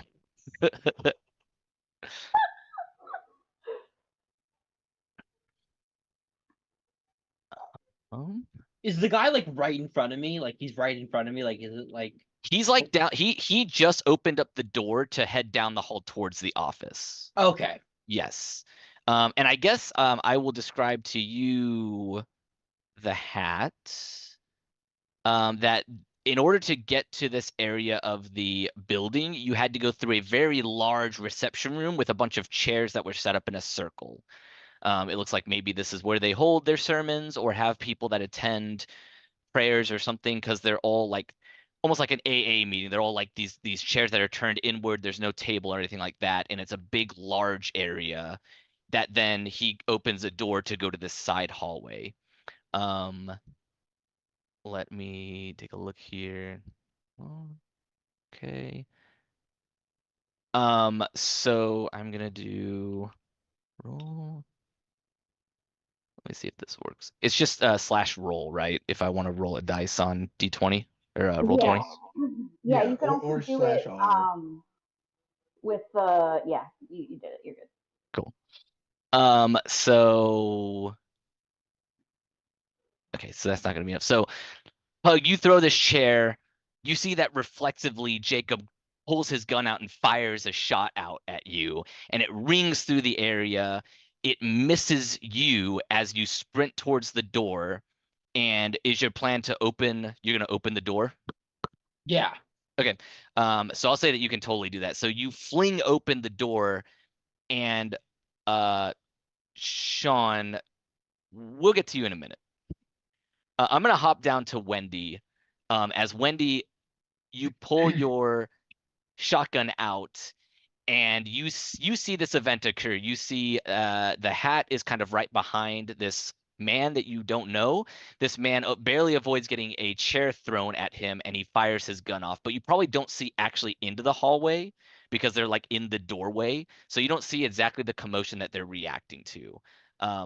So you have the drop on them. They don't notice that you're there, so I don't know what you want to do. I don't notice that he was firing at Pug. No, because like you're in the reception room right now, and you see them at the doorway, and you see the chair kind of like off screen get thrown at him Do I as see he the fires hat? back. Yeah, you see the hat behind him. Yeah, the hat is behind Jacob. Okay. So it's like the hat and Jacob are in the doorway. The chair comes in, hits the nearby wall. Jacob fires into the doorway, but you can't see what actually is going on in that hallway. And that's what you kind of walk in on. Oh, this is rough because I have a second to react. This is my second gunshot I've heard. Yes, Real quick. yeah. I'm gonna go ahead and give myself a little let me just roll this for myself. Okay.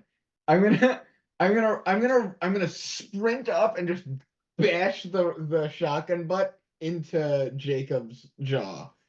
Okay. Roll a fighting brawl or unarmed or what we discussed earlier, if that was the case. Yeah. I'm gonna push that. Okay. I'm gonna push that because I pressed Okay. bonus instead of push. That is a push. You're right. Yeah, you need to re-roll for a push.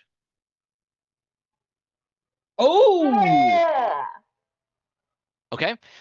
So you bash him on the back of the head. He doesn't even know you're there. I mean, the hat probably doesn't even know you were there as you come in and just clock him on the back of the head. Go ahead and roll your damage. So I just gotta go to combat. Yeah, and let me know if you've got questions about it. It should have a yes. D. It's gonna re-roll the die again, but we could just look at the damage. 1. Oh, cool. I see. It does show damage. Okay. So you deal 1 damage. Let me look at his health. Okay. So you smack him on the back of the head. Actually, I will give you, because this technically isn't unarmed, I don't know does it say what damage you have for unarmed? Yeah, it should be a D3. That's what it's okay. Yeah. Okay, yeah, that is actually the same as what I was imagining. Okay. Yeah, so you bash him on the back of the head. You see that there's like a little tiny, some flecks of blood that come out as he stumbles forward a little bit, clearly caught off guard. And that gives us a perfect time to jump to the hat. You see all of this happen in front of you.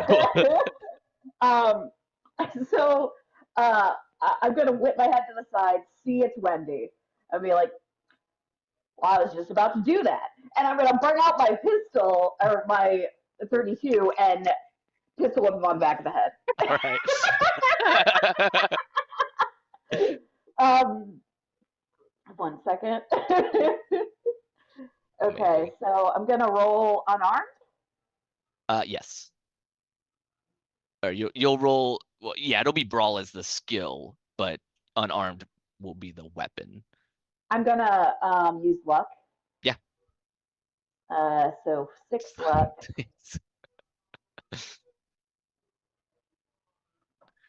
All right, so you deal 3 damage to him with your pistol whip as he slam him on the back of the head.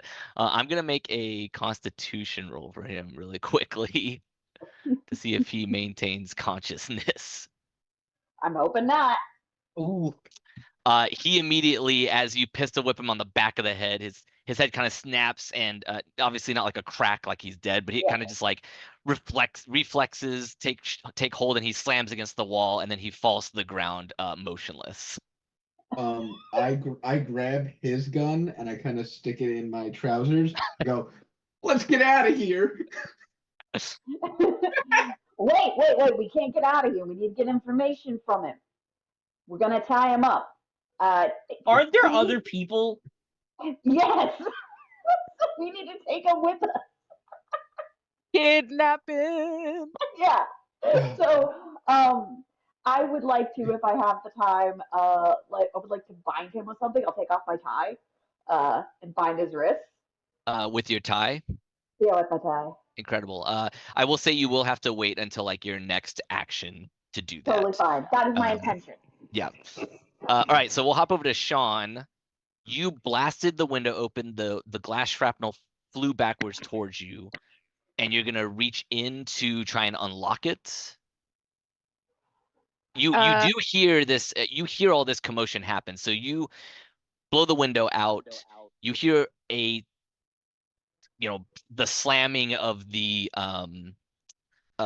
chair as it slams against the wall. So you hear something break and get busted up, and then you hear another gunshot coming from inside the hallway that you were originally intending to go into.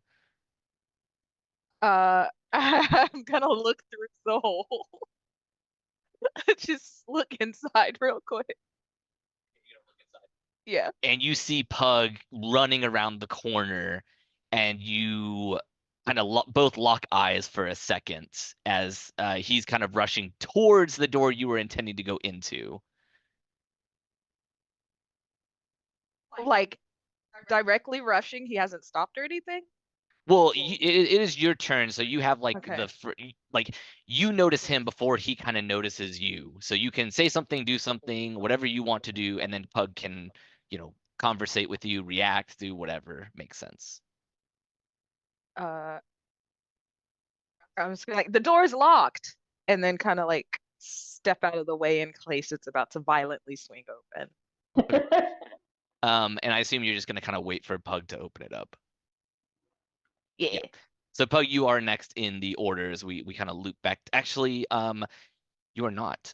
There is Pug. You can roll a listen check for me.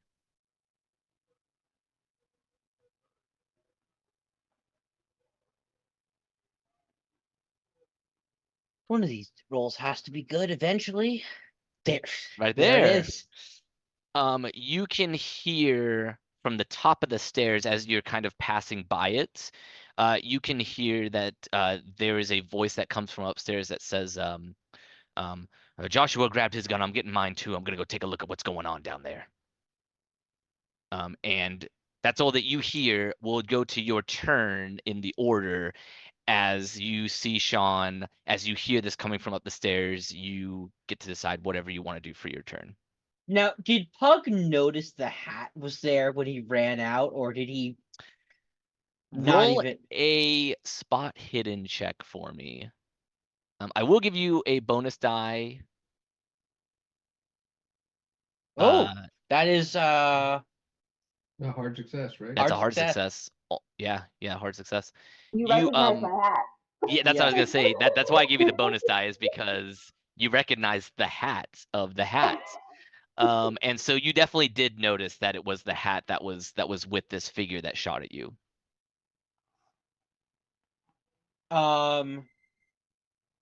In that case, Pug is not going to leave the hat in here, especially when other people are getting guns, and Pug will kind of run back. Open the door first. Oh wait, yeah, I opened the door first. Sorry. Yeah. You unlock it. You can kind of push it open a little bit before you. And then I head back, and then I go, they're getting more guns. Yeah, you see the situation has drastically changed in the brief moment that you ran down and back down the hall, and you see the hat and no nonsense standing over the unconscious body of the man who shot at you. What's the plan? We're gonna tie him up and take him with us.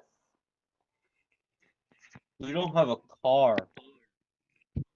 Well, you're strong, right? Come Yeah, on, but is Pug. it gonna look bad to carry an unconscious man down the streets in the middle of the night? Not if we It's the take middle of the alleys. night. They won't see us. Take the alleys, it's dark. There I are mean, we more might. people coming with guns. Well, that's why we All the gotta more hurry. reason for us to hurry. One of them saw mine in the hat's face. You guys go on ahead. Yeah. So I'm gonna take off my tie, if I may, tie it around Jacob's wrist, and then hand Jacob to Pug and be like, "You guys get out of here." Pug is gonna Pug takes directions. Everyone start. I say everyone start going for the back door, or the back door leads to like a. Oh, I don't know that. The side door. Got it. Yeah, there's a side door. The Hat, please make a sleight of hand check for me. You don't necessarily need to succeed on this. A success is good, but we're basically just seeing how. But there you go. That's a very good success. You're able to tie this tie around his wrists not only pretty quickly, but pretty strong as well. Like you're able to put a really good knot into it where you're pretty certain he's not gonna be able to get out of it if he comes to. Perhaps good with knots. He was a Boy Scout. Okay, so tell me the plan of what everybody's doing right now. So do I know where this guy is going to be coming from? I mean, I'm sure that Pug could have shared that information. Yeah, I could have said they're coming down the stairs. I want to go. So I'm picturing, and you can tell me if it's different than this. I'm picturing everyone's going out the side door. I want to go so on the other side of the staircase, but where like I'm in between the staircase and the side door. Yeah, and you can absolutely do that. My assumption is that this guy is the guy who saw our faces. So first guy who comes down the stairs, I'm shooting and then running. Okay. I would like to make a slight amendment to this plan if I can. Sure. To give you more cover, the Hat is going to purposefully damage himself.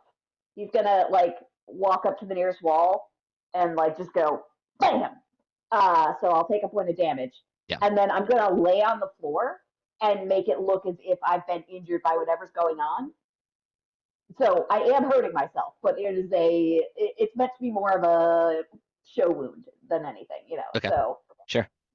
Yeah. Or I take a piece of glass or whatever, their glass, whatever works. And I'm gonna lay down on the ground and make it look as if I'm injured so that when the person comes down the stairs, they see somebody laying on the floor injured and will rush for me, giving no nonsense the chance to get a good shot in for whoever's ever coming.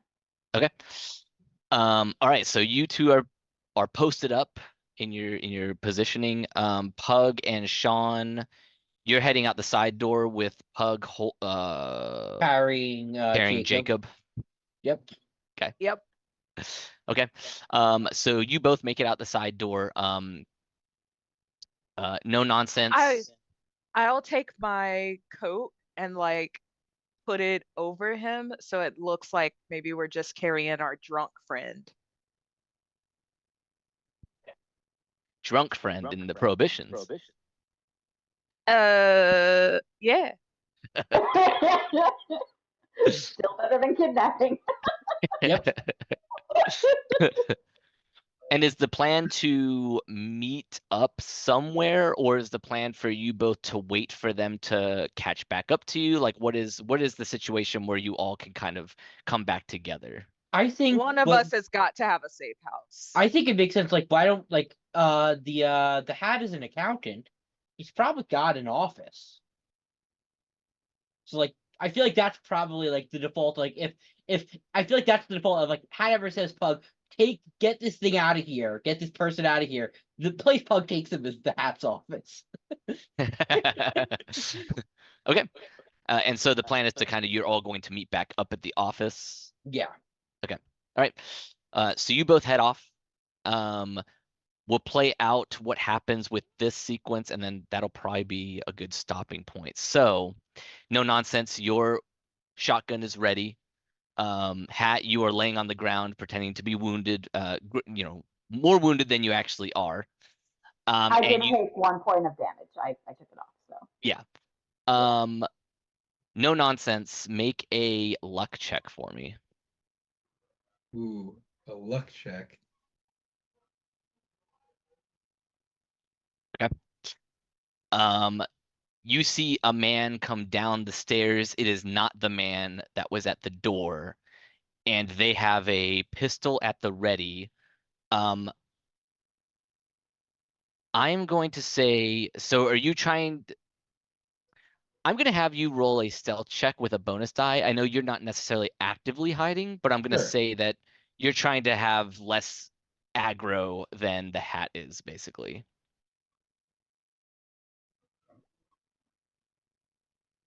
So you can use 20 luck if you want to, or you can push. And it's going to be a worse outcome if I push and fail, right? Correct. I think I'll play where it lies. All right, so you can take the failure? Yes. Okay. So this figure comes down the stairs, glances very briefly at the hat, but sees the shotgun kind of gleaming out of the there's like kind of moonlight flooding in here now from the open door, and the shotgun kind of reflects in it, and it sees that you have a weapon, and it's they're going to fire at you.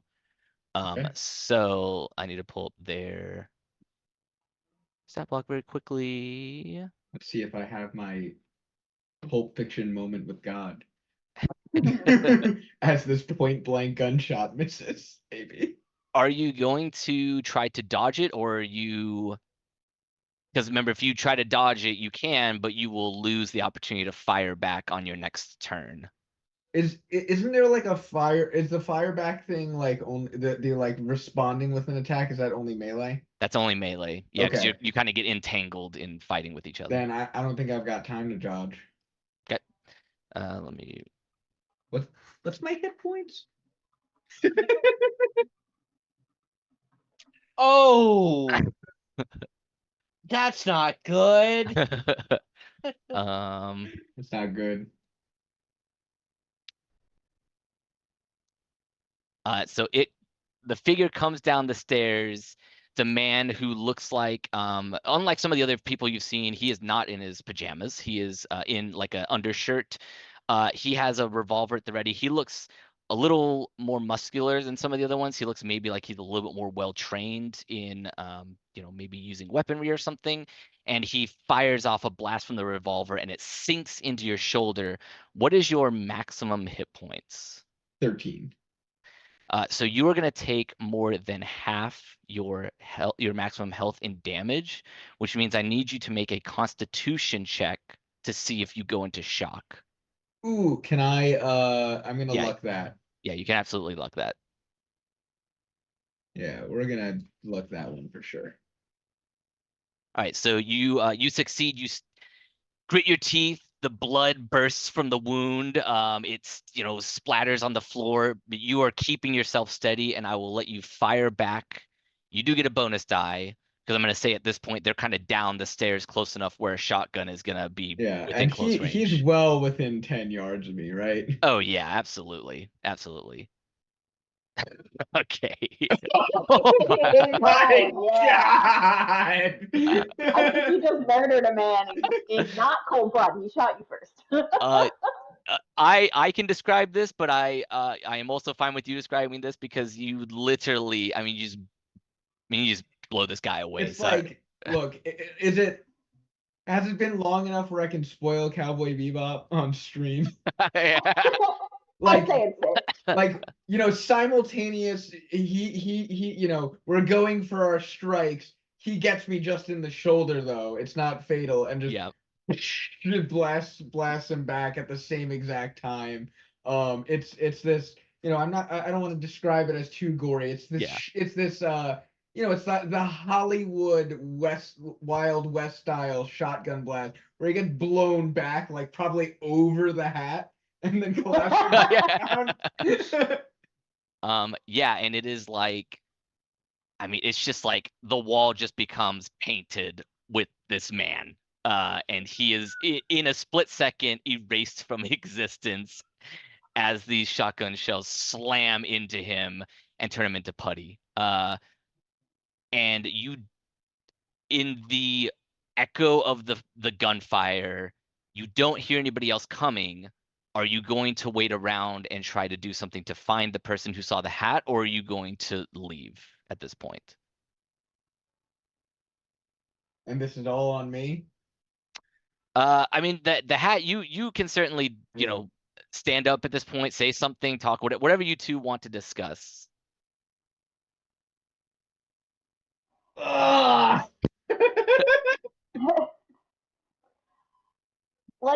Let's get you out of here, kid. Come on. What about that? Wasn't. I mean, we were just looking for our cousin. We don't know what happened here. Double out. Okay. Before we finish things up, no nonsense. Can you make me a sanity check? Because I know you have executed a lot of people. Cool. You're good. No nonsense. No nonsense.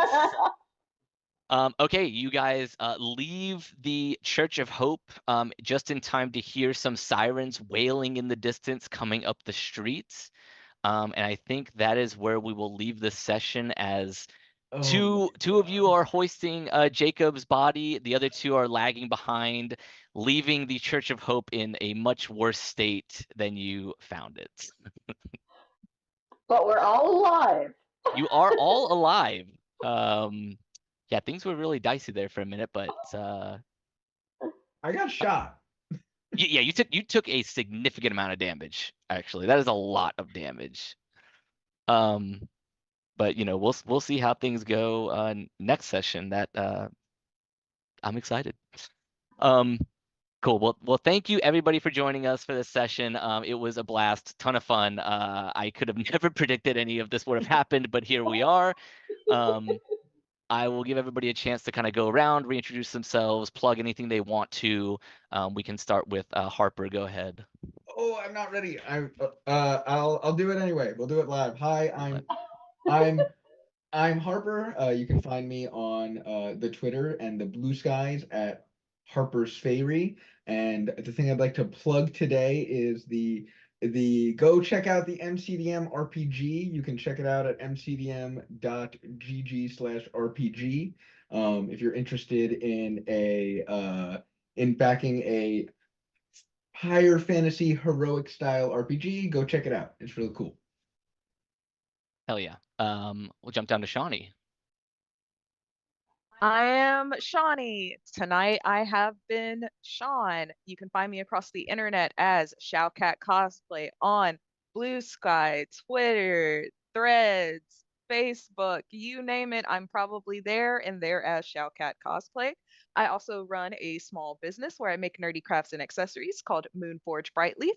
Fun fact, they're named after me and Danny's D&D characters. Over to Cory.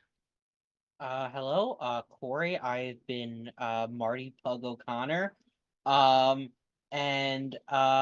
nothing to plug except hopefully people will join us for the next session whenever that happens. All right, and Corinne. Here, posting a link, I think, for the MCDM bagger kit. If that's the wrong one, let me know. Yes, that is it. So everybody go check that out and check out Shaunie's links. I've been Corinne. I'll always be Corinne. You can find me as manicpixigirl most places, sometimes with an E, sometimes without an E. But either way, I spend my time here with the stream team of Psyche-Paths and also on my podcast. Wham Bam, thank you, ma'am.